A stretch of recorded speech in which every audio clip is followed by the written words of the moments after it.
So one of the things that made me, I guess, invest in the Pocket 3 was I was doing everything on my iPhone and I was using an external mic and the audio was always very mixed. I could never figure it out properly. The guides and instructions were pretty useless. Oh, well, purple. I just found it really hard to make really good YouTube videos from it. And the other thing as well was consistency. So now I'm filming everything in D-Log-M. No clue how to edit it, but we'll figure that out. Part of the journey. But just for you in terms of my channel, just being able to have a clear audio, clear visual and the same quality, I think would be really good. And yeah, it was a lot of money. I nearly didn't buy it. I was umming and ahhing for ages. I think my wife was going to kill me in terms of how much I was deliberating. But I think in using this the last couple of days, I think it's been really good. I think I'm going to use it so much. Like I say, I've got that trapped on one side of my face. I can move it more. I can move it to the other side. And it will still track my subject. I want to track me and keep that part of the frame free. And I'm walking quite fast, considering when I'm doing this. So I think it goes to show really. And the colour in the mic, I actually get a status bar now on the microphone to see how loud it's coming through. I can just go onto the Dji Mimo app, download it straight away on my phone. I don't have to worry about plugging it in, and so I can literally download it, get that software straight onto my computer on my iPad, and then edit it from there. So it means I can produce more and better quality videos. Anyway, enough about my channel, more about the Dji, but I think this is really good. Apart from getting a sore arm now for holding this. It makes me look really fancy. I'm not that fancy. Just a light. Maybe I should try the glam filter. And the microphone, by the way, really, really good, really easy. Literally syncs up. I can start and record from this. Sound quality seems really good after looking at it last night. Maybe pick up a bit of background noise. But yeah, in general, massively impressed. None of those issues anymore. I just flick the screen and it turns on and I'm recording away. If I triple tap the stick, you can see what I'm walking into. Obviously if I slow my pace down, you get a far better idea for the sort of shots you can get.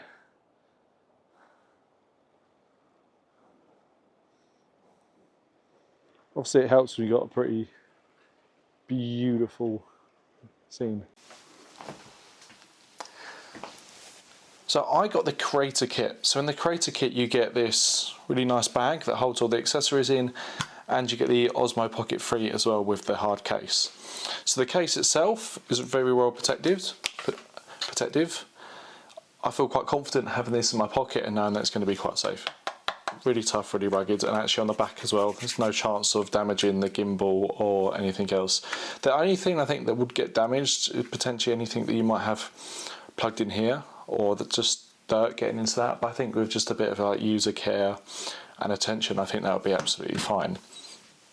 What you get in the bag itself, so you open this up, you get a nice little, I guess, compartmentalized bag, which is really good. So I've got like my USB charging cables in this side, and the microphone does normally live this side as well, but you get the microphone and you have the screw that can go on top.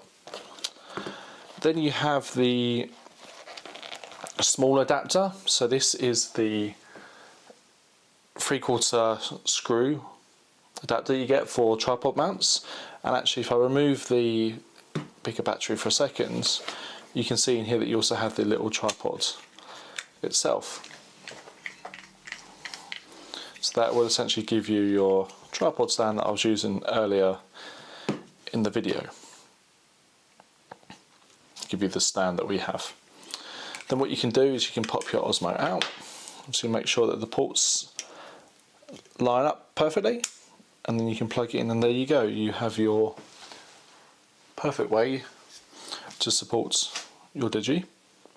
Now if you decide that you don't want this on for some reason, or you're running out of battery and you want to put this one on, that also has the adapter as well, so it's essentially hot swappable.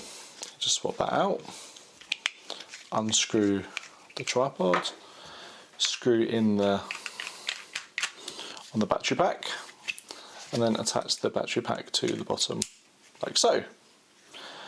And you can see it's charging for me now, and it's just come up there telling me, and that's the cool feature about it as well. It tells you where it's going, where the percentage of the charge on the battery was.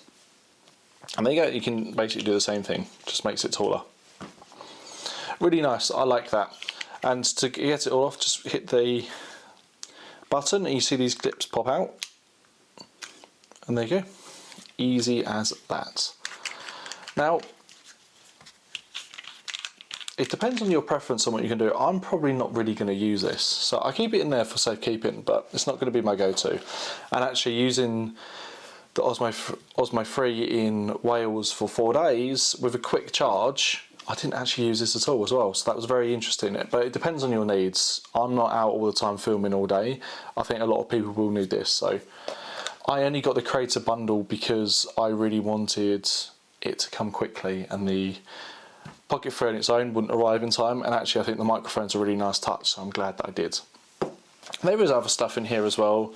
So you've got your 2 filters. Sorry, that is the magnet for the back of the mic.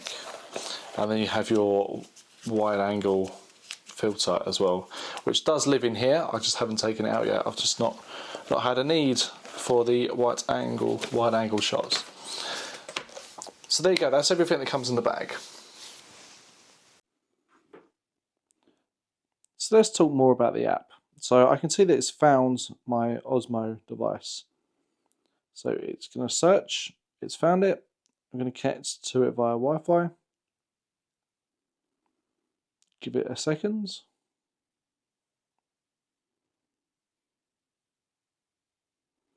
It says that I'm connected. And now I can see what you can see. And you can see in here I can draw a little box. It goes, right, now that is in focus, and you can see exactly what is going on, which I think is really good. You can change the zoom on there, so I can zoom in and go, right, you can see a little bit more now. And I can also change a lot of the settings that it's using to record as well. I can also go landscape and see that as well. And I just think this is super helpful. When you're quite far away, you can just quickly turn this on, see where you are, make sure you get it in focus. I think that just puts really well. And you can readjust different sizes as well. Lift that up, lift that down, it's following every move. And you'll see this more in the field in terms of how that operates. But I just wanted to show you the app and how powerful it is and how you can switch through the settings.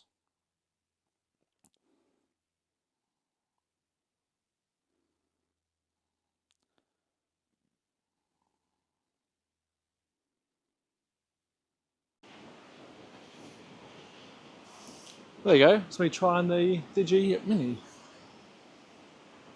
Looks okay, doesn't it, with the mic? Let's scramble over these.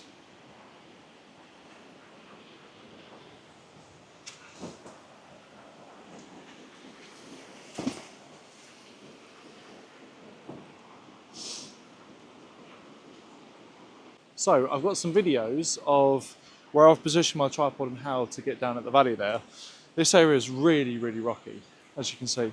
Very rocky and very slippy as well, so you've got to be careful. Yeah, you've got a nice water flow down here, or waterfall and flow of water.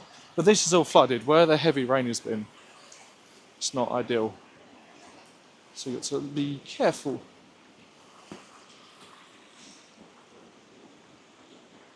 Yeah, so this is probably the best shot here. It's very sketchy though, especially when the water's like this. Hopefully, yeah, in the spring and summer when it's less wet, this will be quite nice looking down at the valley down there. I had my tripod set up here, looking down. I was zoomed in at 120mm to get the real in detailed shots. If I'm honest, probably needed about 140, 150, but they're giving us a really good zoom into there. And then also backlit mountains. Sorry, not mountains, backlit forest. Yeah, it was quite nice. The sun's not really doing much. I haven't ventured over here because it looks very sketchy to look down there. But I'm going to head back up now and see. But overall, really good spot. Hopefully this visualises a little bit the scene for you in terms of it. It's not Not the easiest, but as long as you're cautious, I've got boots on, I think you'll be fine. Pieces. Around now. You've got a long drive, just get out of here. I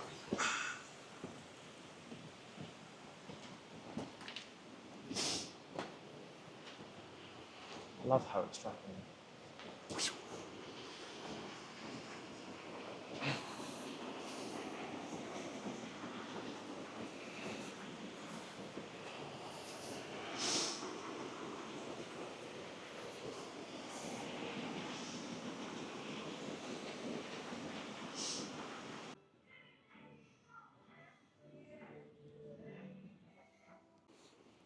So this is just using the standard video setting with a non-low light.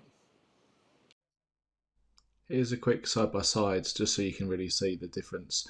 To be honest with you, I can't see much of a difference. I think the low light brings in a bit more light, but you could probably edit that in post. So I think it's good, but I think for extreme low light conditions, I think for this, it was absolutely fine. I thought this was a good time to do a quick test on the Pocket 3 and the microphone. It's very windy right now, and I've got the noise of that in the background. So I'm just curious to see what this sounds like and if you can hear me okay. This is Egg 1 Falls, and I'll tell you what, it's pretty epic. I've had good fun shooting here, and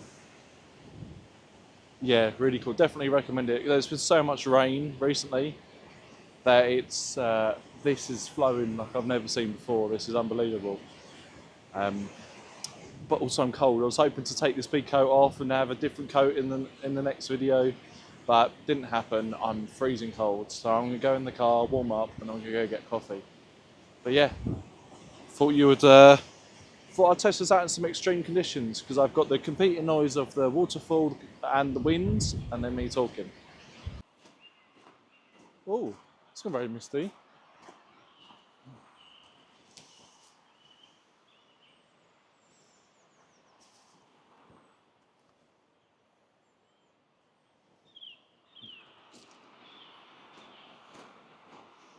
Yeah, very misty. Maybe I won't video in that direction.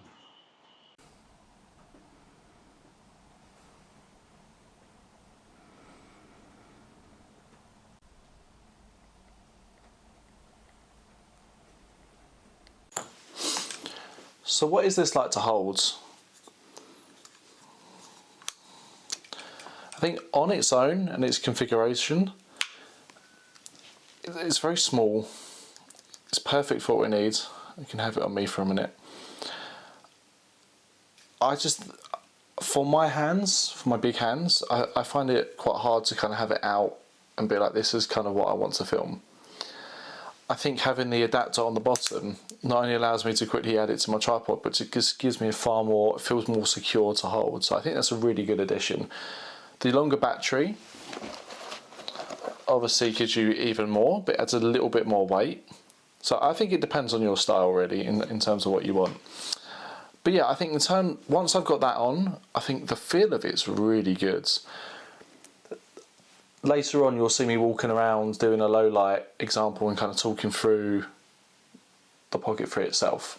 I think in general, I think it's an amazing touch. In terms of ease of use, I mean it's super simple. It's sort of pointing on me now, so I can say, right, okay, I want to be tracking my face.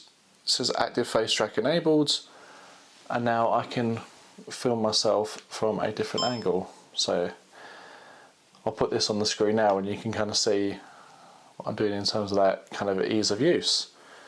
But really cool face tracking. If I move that way or that way, you can see that, and I move as well.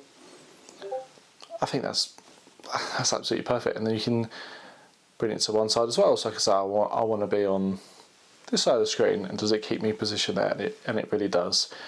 You got the record on and on button, on and off button, which is also really good. It's super easy, super easy. Some of the other things I really like about this and the menus, if you do the 3 taps on the Dji, it will turn around and do selfie mode, and 3 it back again will take it back to the way you're facing, and you can use the up and down to sort of realign where you want it to go. I think that's really good, really easy to use. What I find a little bit frustrating is that if you go onto zoom modes, you also use that to zoom in and out. So let's say you don't realise you're on zoom mode and you go to move and you're at halfway through filming, you'll sometimes knock that and go, oh, that's not what I wanted to do. It's not particularly clear and it's quite a bit temperamental before you can go back and move the stick. It's okay. I think it's not a bad thing. I think it's just something you have to get used to, and you know, I still haven't used this enough yet to fully get used to that. The other thing as well is if you kind of have this like off center and up a little bit, if you double tap it, it then pops to recenter, which I think is really cool. There was an instance though when I was doing it and I went to double tap, but actually accidentally triple tapped, and that moved the camera around. So just things to be mindful of more than anything else. I don't think they're issues. I think that the way it's set up is really easy to use. I think you just need to get used to it. I know I certainly need to. The other thing to consider is when you want to shoot in portrait. So this might be if you want to do a TikTok video or an Instagram reel, or you know, something that you want to do in that kind of portrait orientation. So there's a few ways you can do it. You can set it up through the menu if you really want to. I just prefer this one, which is where you flip the screen down. It gives you that 2-1 before it turns off. That's one way of doing it, and hit the continue button before it turns off. So go to there and hit continue and it stays on. Now you can see that it said switch to 3K resolution. That's the highest resolution that you can get in the portrait orientation, but as always you can change it down there. I tend to want to shoot in 3K and then I'll scale it down or export it to 1080p after I've edited it if I wanted to. But it depends. If you want to do that, sync it straight to your phone and have smaller file sizes, then I think that works. Yeah, the only thing that I struggle with sometimes is when you have gloves on, it's a bit hard to quickly press that continue button. But that's down to you. You can change that in the settings really easily to not have it on or off when you kind of do that motion. I think it depends on your film style. Everything I'm going to be filming is going to be for YouTube. So for me, that's the perfect scenario, and I can just quickly flick it down to turn it off.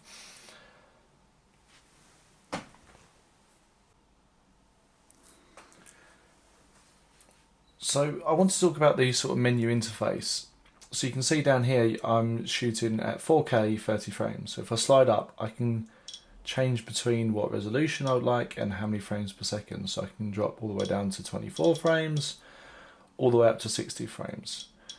Really easy user interface. I can change the aspect ratio that I'm shooting at as well, nice and easily.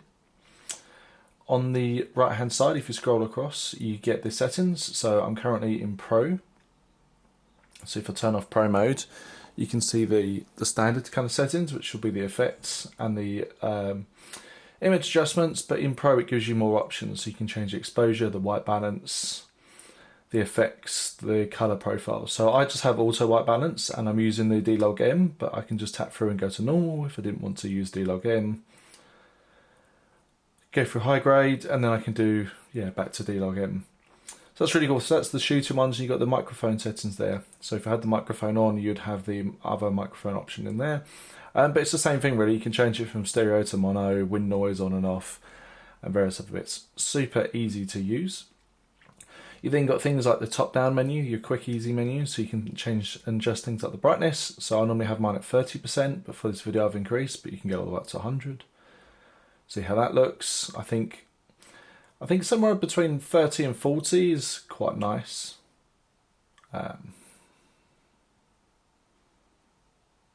Doing this under pressure. There you go.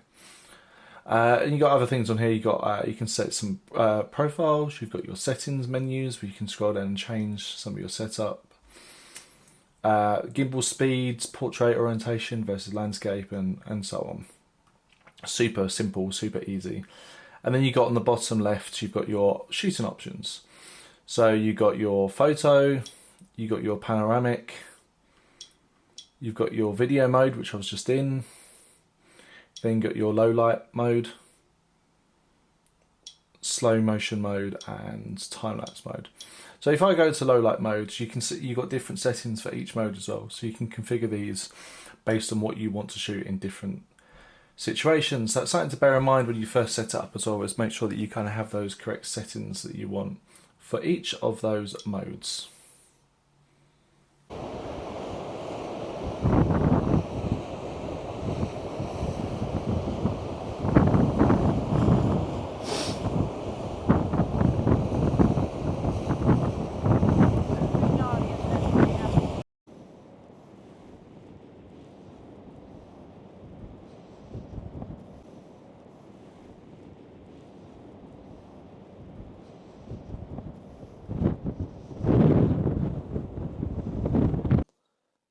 I hope you enjoyed my review on the Dji Osmo Pocket 3.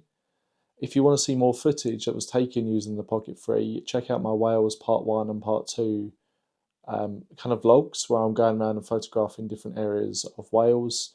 I'd say 95% of the footage was taken on the Pocket 3. Anything that wasn't taken on the Pocket 3 was taken on my drone. So, I mean, they were Dji products in a way. But yeah, and I just want to say as well, if you like this video, please comment, please like, please let me know your thoughts, and any feedback would be really good. I'm trying to grow this channel, I'm trying to do more, so any feedback or support will help. A like doesn't take much, and I would really appreciate and help get more visibility on my channel.